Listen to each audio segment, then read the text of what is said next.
Hello, everyone, and welcome back to Ethos Online. Again, this is a space where we can be, belong, and become the very best version of ourselves. And so, again, thank you for joining us. And if you'd like to consider helping support what we do, please look at the links below where you can help financially, you can pass this along to others, you can get involved with what we do. There's so many opportunities. This is a thriving group of people who continue to delve in to what the Bible says. And again, I get it. Right now, we live in a culture right now where it says this is just an old book. It's outdated. We don't need this anymore.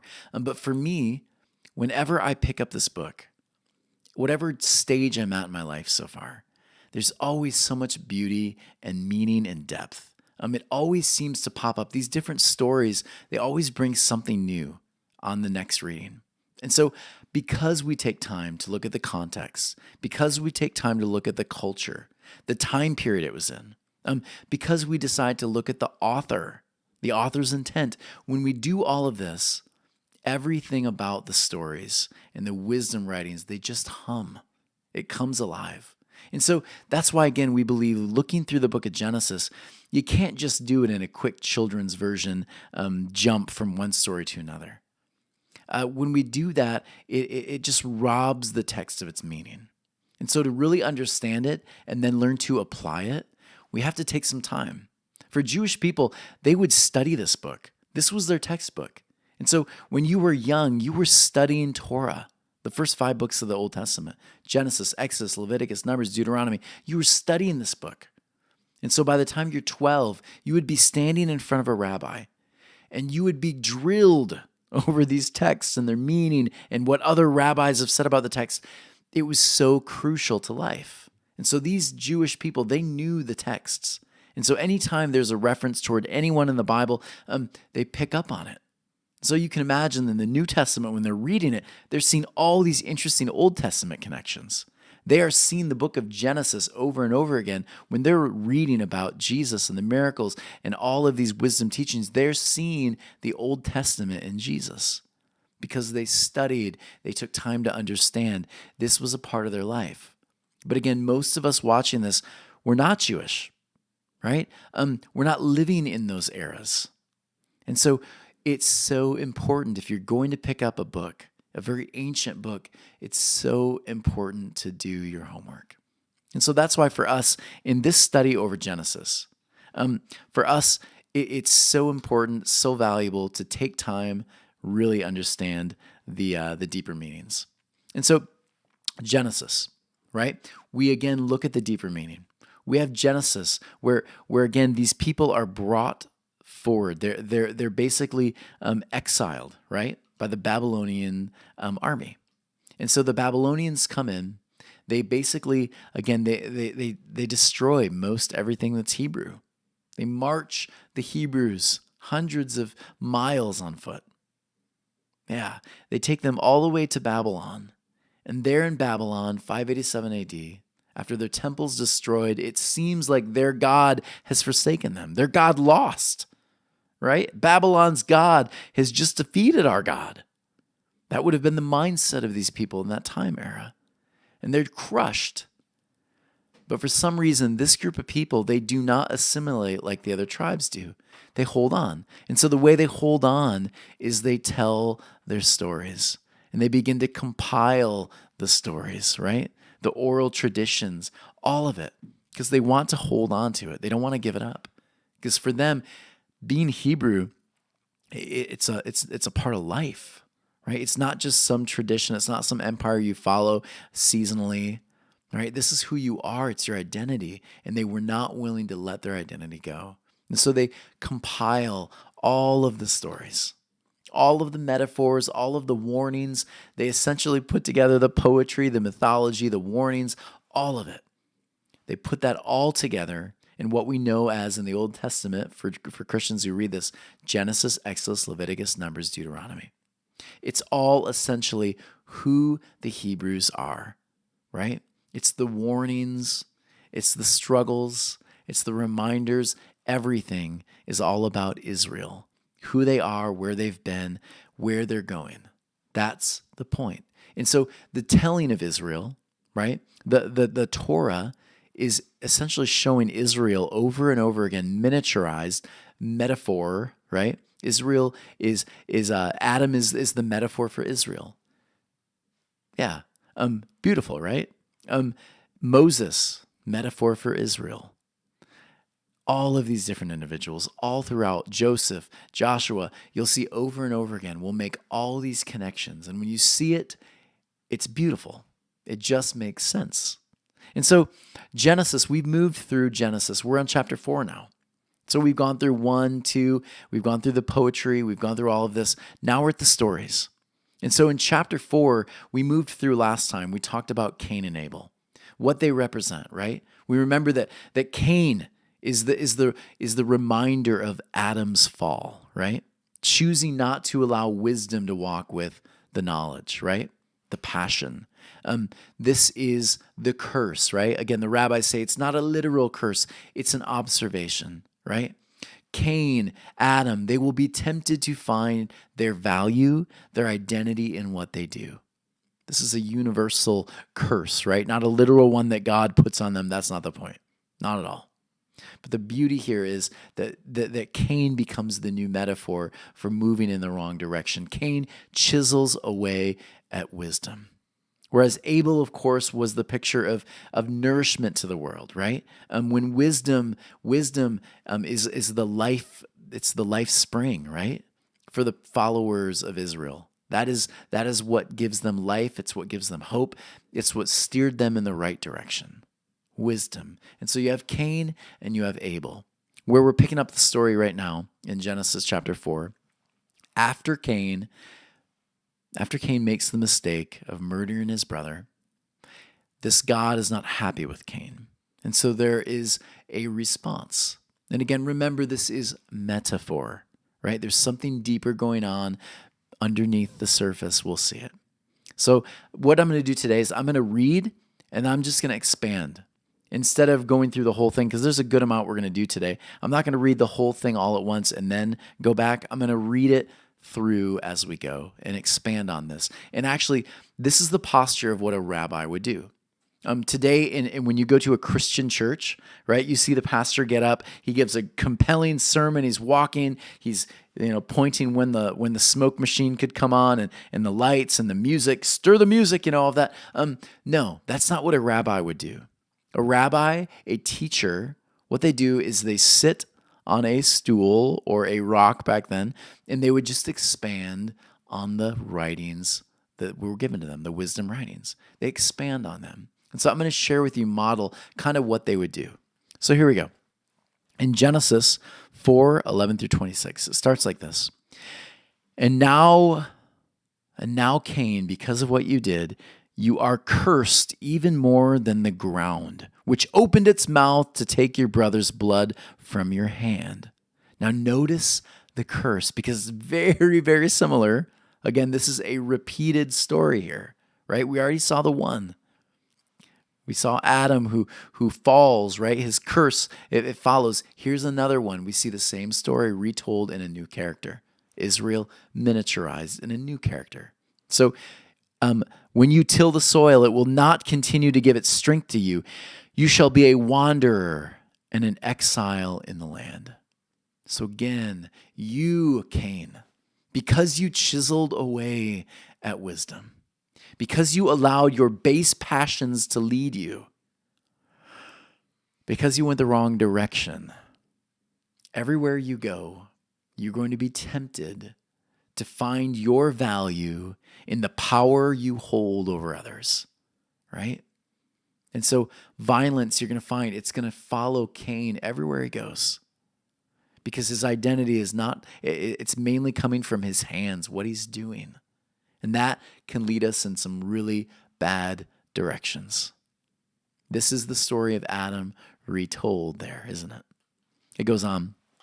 Cain said to the Lord, "Is my iniquity too great to bear?" Right? Behold, you have driven me today off the face of the earth. Did he literally drive him off the face of the earth? Well, no. He's exiling Cain, right? He can no longer be there near the garden or wherever, again, this is a metaphor. He's exiling them. And shall I be hidden from before you, and will be a wanderer and an exile in the land? And it will be that whoever finds me will kill me. Notice this. If this is literal, who's going to find Cain? Like, who's alive right now? Cain just killed Abel, right? There's nobody there. Who's going to kill him? Again, it's metaphor, right? They're not. The idea here would be, Eve would have been having many babies, right? And those babies would have had to somehow grow very quickly, right? Again, not the point. We don't even have to go there because the thing is a beautiful metaphor of Israel. We don't have to take this literally and lose our gray matter. There's something deeper going on here. And so, again, notice this. Cain is feeling remorse. He's feeling shame. He's beginning to understand the consequences of what happened. And honestly, this is really difficult for most of us. You do the thing. You chiseled away at wisdom, however you chose to do that. And the consequences followed. And none of us like consequences, do we? And there's a very real temptation to sit in your shame.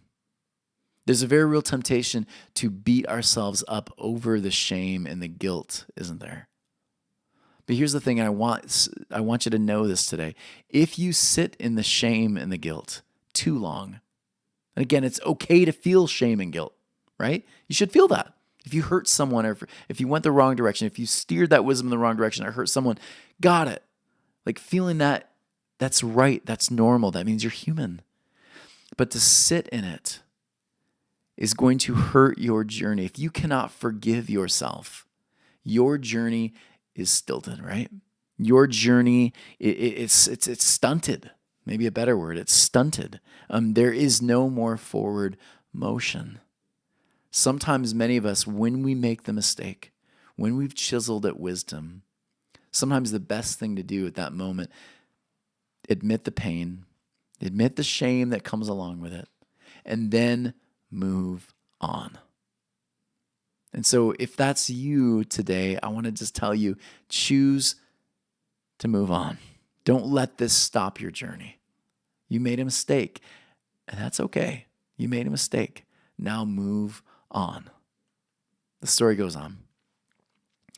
And the Lord said to him, therefore, whoever kills Cain, vengeance will be wrought upon him sevenfold. Right? And the Lord placed a mark on Cain that no one who finds him will slay him. This is weird, right? Like what? He made the mistake. God is saying, okay, I'm going to take care of you. I'm going to make sure to murder anyone 7 times worse than if they hurt you. Like, again, that sounds like a very wrathful, angry God, first off, right? Weird that he's putting a mark. What's this mark? It gets weird. But here's the idea here. Sevenfold, first off. Let's think about this one. Sevenfold. When you move the wrong direction and you continue to choose going the wrong direction, you continue to chisel away at wisdom. If you decide to do that, violence follows, doesn't it? Pain, brokenness follows, and it escalates. It gets worse, doesn't it? Yeah. Think about this, the mark of Cain. There have been weird ideas about this one. People have said, oh, the mark of Cain. He must have the mark of Cain. He must have, and then the mark of the beast. The mark of the beast is the mark of Cain. And it gets weird. Here's the thing. For the Hebrew tradition, again, they saw this as a story, right? And so they saw in the story this mark, the God marks the clay Cain, he marks him with a mark so that other people see that this man has been touched. And again, the idea here is even in your brokenness, even when you wander, even when you are breaking, like in the middle of still breaking the wisdom, chiseling away at it, there's still grace that's offered. There's still an opportunity to stop, to go back, right? You're not that far gone. That's one concept that many Hebrew scholars, when they read this, they saw in it. The other one was, be weary of people with the mark, right? And again, when I say mark, that sounds very odd. But again, people typically, many people will continue the same cycles over and over again. And if you see someone repeating the same cycles, oftentimes they will bring you into it. And we have to be weary of this as well. And so there's many different things going on here, depending on which Jewish commentator you look at. But again, interesting stuff from one phrase, the mark of Cain, isn't it? Yeah, super interesting. Goes on. Cain went forth from before the Lord. And again, notice that he leaves the Lord's presence. Right there, that is a phrase for the Hebrews that is it's painful. Cain, instead of choosing to find a way to stay, to be among his people, all of that, he chooses to continue going east, continue moving away from life. Yeah, going the wrong direction. And so it says he dwelt in the land of the wanderers, right? This idea of the wanderers is these people with passion and they're moving in the wrong direction. They're evil, they're bad. That's the connotation there. He's beginning to live with these wanderers. Who are these wanderers? Again, you take it literally, it gets weird.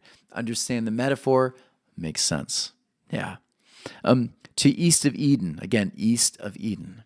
And Cain knew his wife. Where did she come from? Right? Knew his wife. She conceived and bore Enoch. And he was building a city, and he called the city after the name of his son Enoch. Now, what's fascinating about this is if you trace the story through Genesis, which we'll notice as we continue doing, what you'll find is this is literally for the Hebrews, I should not say literally, this is symbolically a story about Babylon. Babylon has its own version of how Babylon came to be. And it's very heroic and filled with battles with the gods and all of this. Israel says, we got a story for you about how Babylon came to be. We think Babylon came to be because Cain left wisdom. And he moved so far east of Eden that all of his descendants after him, they became so engrossed with chipping away at wisdom that there was nothing left. And all that was left was confusion. The word Babylon literally means confusion. And so they moved so far away from wisdom, they are in nothing but confusion. You get it? So again, this is not literally the history of Babylon, but it's the metaphor, right? Because Israel keeps stepping away from wisdom, they end up stuck in confusion. They end up in Babylon. Yeah? This is good. All right, let me keep going. And Iraq, so we have all these names. You can look at the names. I'm not even going to attempt to pronounce some of these names right now, but basically what we have is we have a bunch of different names popping up for a tribal group of people. Where did cattle, herders come from? Where did this and this and this? This is what you'll find. This one begets this one, begets this one. Move into the next verse. You'll notice this. Where did the musicians come from? Well, they came from this person. Where did this person and this person? That's the point here. And notice this. After the wanderers, after the musicians, notice what comes next.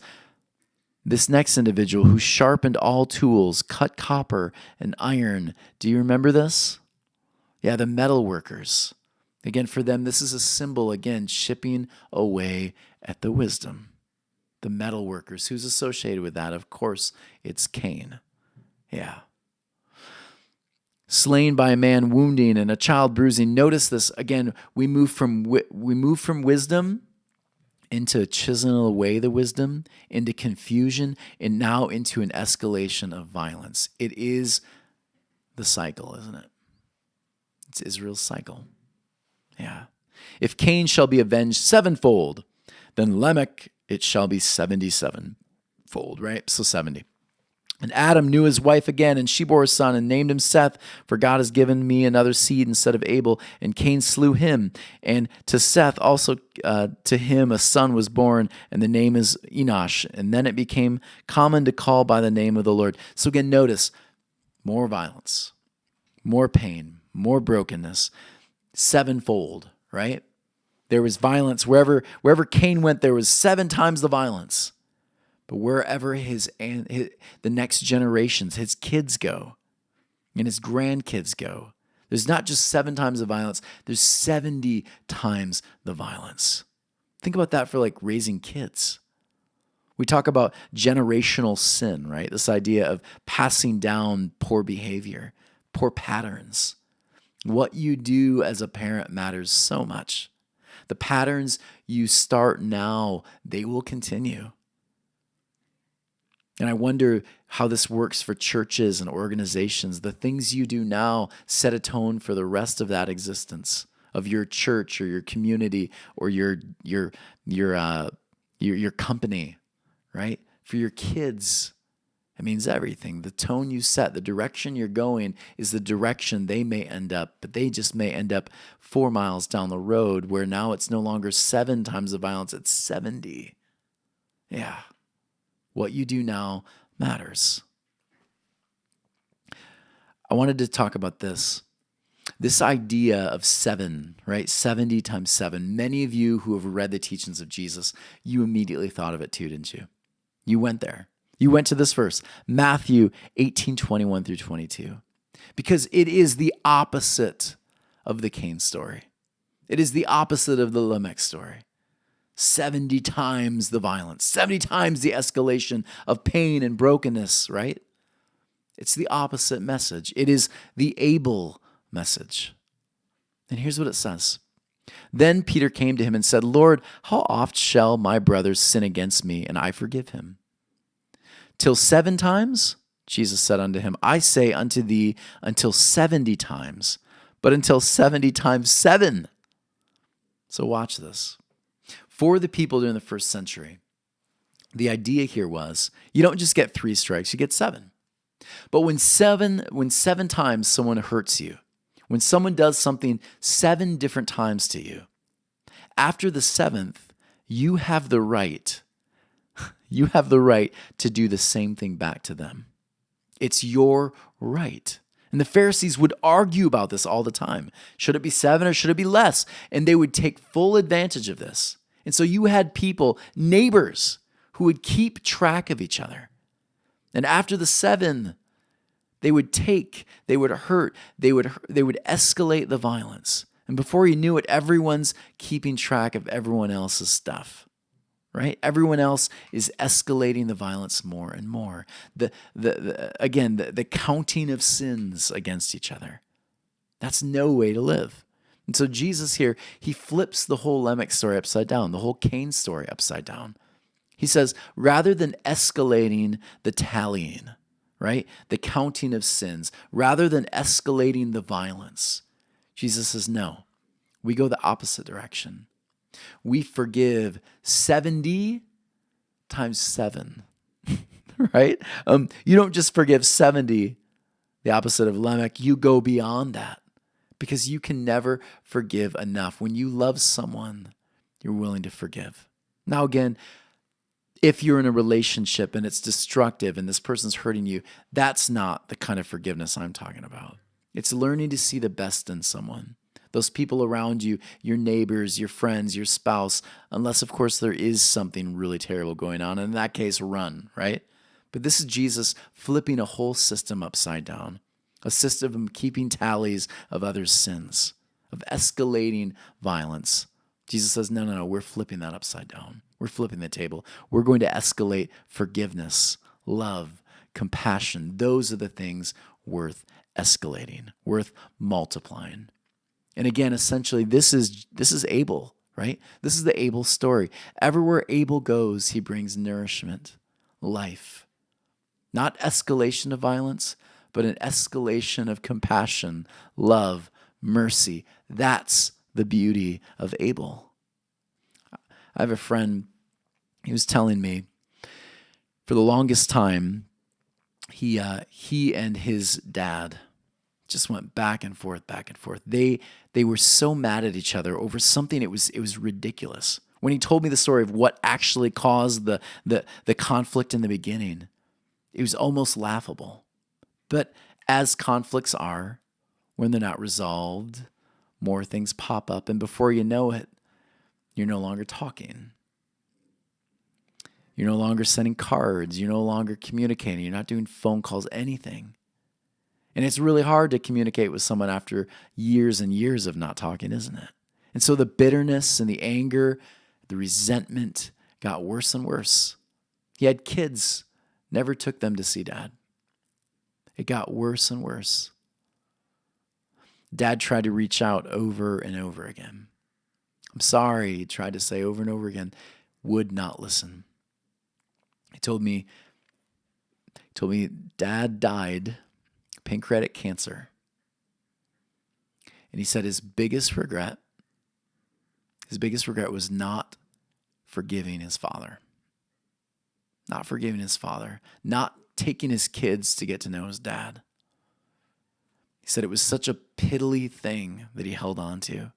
But the resentment and the anger, he gave it breath and it escalated and escalated. And when his dad was trying to reach out to him at the end of his life, he wanted nothing to do with him. And that is a regret my friend lives with daily. He's moving through it. He's finding new ways to forgive himself. But man, escalate the compassion, the mercy, the forgiveness, and you'll find life. Escalate resentment, anger, bitterness, violence, and you will find yourself in more shame, more guilt, more pain, more death. Which direction do you want to follow today? Here's what I think would be interesting to take home. I don't think we talk about this one enough. Forgiveness. How do we learn to forgive? Because again, it sounds really great on paper, right?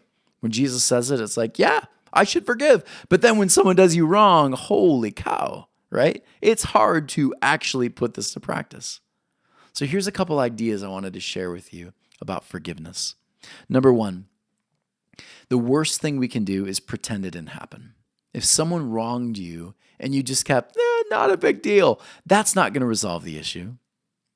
How we resolve the issue, first and foremost, we acknowledge the hurt.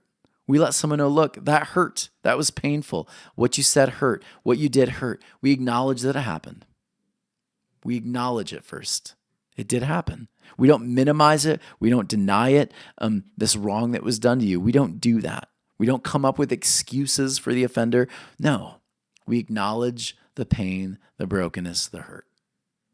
After we give that breath, after we acknowledge it, and I would argue acknowledging it in a positive way, not like an attacking way, it goes a long way. But number two, we identify our emotions. This is a big one. When someone's hurt you, again, you might experience regret, anger, and again, these emotions are not wrong, right? But are normal responses to an offense. But it's important, again, to identify that the offense, it made you feel a certain way.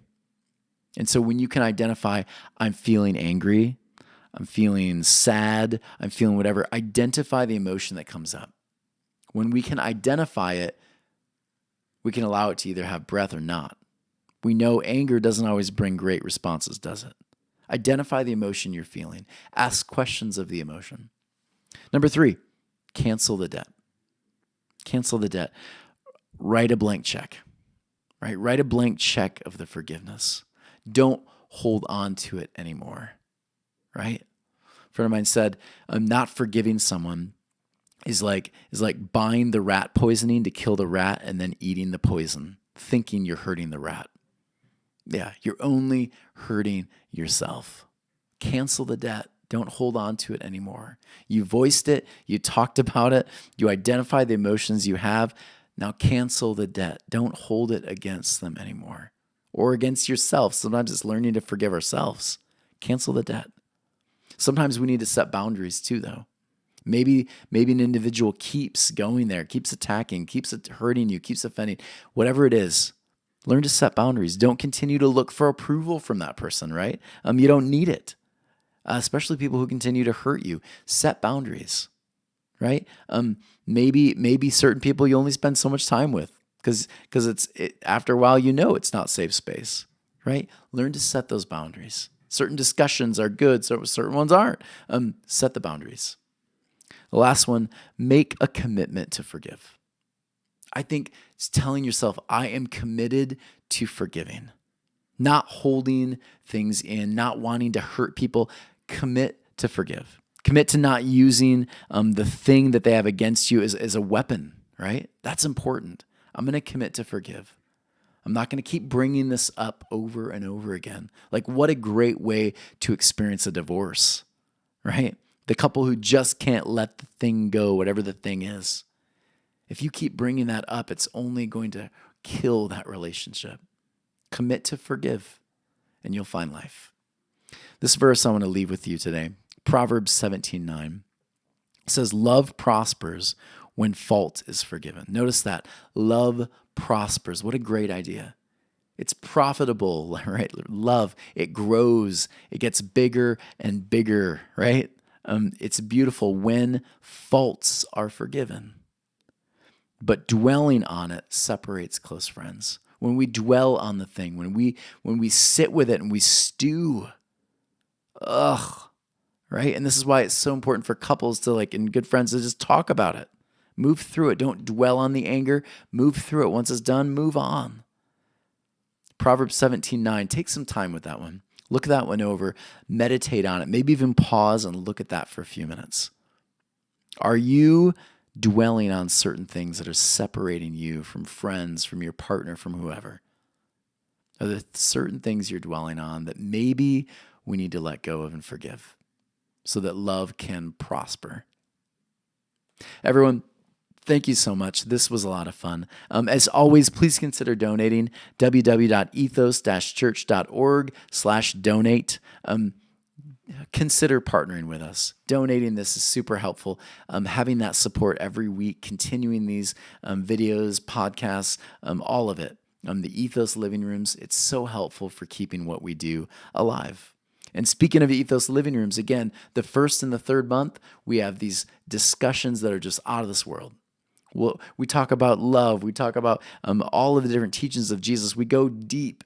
We have great group discussions. We'd love to have you join us. And lastly, hit that subscribe button, hit that bell so that we can continue growing this YouTube channel. We love you all, and we can't wait to see you next week.